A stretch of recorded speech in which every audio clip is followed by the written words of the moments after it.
Oh man, I'm gonna catch some heat for this one. Let's do it. Let's talk about that Nintendo Direct that just happened today. Listen, guys, all in all, there's something that I want to have a raw talk about before we even get to the nitty gritty of this Direct. First and foremost, I did score the Direct pretty low. I'm talking 3 out of 10, maybe 4 out of 10, and that's being generous. My highlights of the Direct, quite simply, would be, Monster Hunter Stories 3 is cool, but I've never even played the first 2. Sparking Zero being a port, being on the Nintendo Switch consoles is great, I guess. But even Sparking Zero, as good of a game as it is, it's not something that I've ever fantasized about playing on a Nintendo console because the optimization sounds like a nightmare to me. I don't know about you guys, but seeing Sparking Zero on a Switch just sounds like a nightmare. So it remains to be seen how well optimized this game will be, but I do love Dragon Ball, so there's some interest there. But it's a game that we've had access to for a minute now. Plants vs. Zombies coming back in HD is pretty darn cool. My wife loves that game. But other than that, guys, there's not really much here. There's Yakuza Kiwami 2, but we've had access to Kiwami 2 for years now. I would say, honestly, my highlight of the entire Direct is Pac-Man World 2. I used to play Pac-Man World 2 all the time when I was a kid on my GameCube, and seeing it come back is pretty darn cool. But I don't know if this is a Switch exclusive, or is this just, I don't know. This was the highlight of the event to me. But now I want to talk about some real stuff. This is where a lot of folks are going to get mad at me. The glazing that happens on the YouTube platform when it comes to Nintendo and allowing them to get away with so many things. They can produce mediocrity and you guys reward them with adulation and praise. It has got to stop, man. All YouTubers out there with a platform just like I have, if you genuinely love it, okay, that's fine. But Nintendo apologists and glazers are always looking for ways to defend Nintendo, or always looking for ways to accept mediocrity. And in this case, this was a weak overall partner showcase for a brand new system launch. I'm just keeping it real, guys. These ports were to be expected, but they're not even surprising. Persona 3 Reload got announced, and I doubt anybody jumped out of their seat if they were keeping it honest. In fact, is Persona even listed here? Do they not even have it listed? Yo, I don't even see Persona listed on the highlights, guys. So Persona's not even listed on the highlights, unless I'm just missing it. The big bombshells, they clearly made this event for the Square Enix titles and the Monster Hunter Stories 2. Hyrule Warriors, I'm not even going to count that because they said there were going to be no type of Nintendo, but I still count it, so that's just me. Elliot, let's talk about Elliot, man.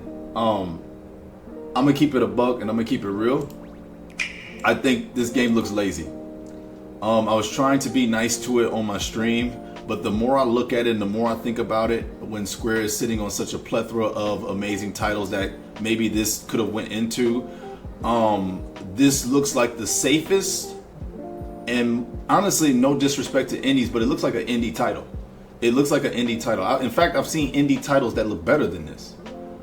This game just feels very uninspired to me. It's very run-of-the-mill, generic, Elliot the Adventurer, and the title's one of the worst titles that I've seen in the RPG in quite a minute, since Infinite Undiscovery. There was nothing about this game that attracted me.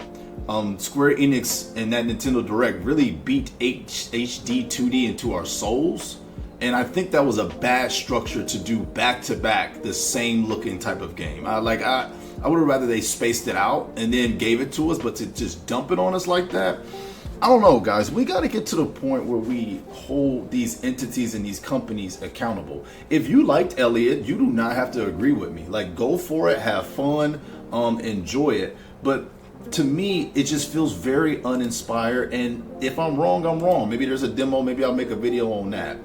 But we are just at a point. I go around, I see all these reactions. Barely anybody's keeping it real. And when you keep it real, you're so-called a hater. I don't think giving constructive feedback is hating. There's a clear difference between hating and then calling things for what they are. I'm a huge Capcom fan, as a lot of you guys know. but I have called out Capcom consistently for some of their decisions. That 2011 or 2012 to like 2017 era as a Capcom fan, 2016 was one of the worst eras ever of all time. They made some of the worst games and the worst decisions I've ever seen. But now they're back on top and they're doing things pretty darn good. You guys hear me talk about Street Fighter 6 all the time. I love Street Fighter 6, but I hated Street Fighter 5, and I even disliked Street Fighter 6 when it was announced, but its quality managed to turn me over. One thing I don't like about Nintendo fans and these Nintendo YouTuber glazers, yes, I'm talking to some of the content creators as well, is because you guys want to brush off when it's mediocre. I have not enjoyed a direct at all this year. I'm just keeping it real. There hasn't been one direct that's made me excited, and in fact, I'm losing my excitement when it comes to direct. Direct used to feel sort of more grand, but now if we're going to be putting shovelware, chilling by the fire, I mean, guys, what? Like, this got a whole section on the direct today. Like, I just, like, what are we doing? And let me take a sip of coffee.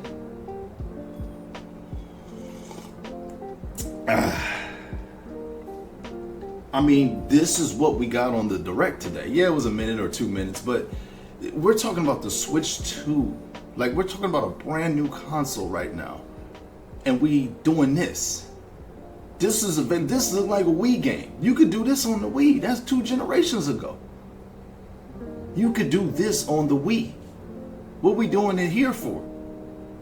I mean, yeah, people are going to say, but it was a partner direct. It wasn't Nintendo, it was a partner direct. It's still their presentation. It's still something that they felt proud about putting on. So I don't want to hear that. This is still something that they put their name over and that they wanted to do.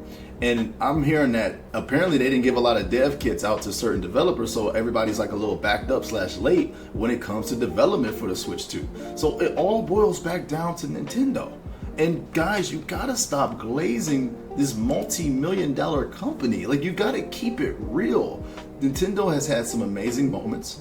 When they announced that Marvel vs. Capcom collection and Capcom Fighting Collection and Suikoden 1 and 2 HD, those were great moments. There's been some great direct moments. But when they're not so great, just keep it real.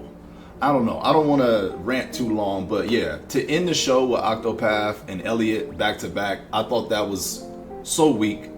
Overall, I give this about a 4 out of 10, and that's me being nice. So if you gotta hate on me, let the hate commence, but I didn't say anything I think was out of pocket. Let me know if you truly enjoyed this direct. I mean, if ports are your thing, you know, I mean, at least give us the big ports, you know what I mean? But I don't know.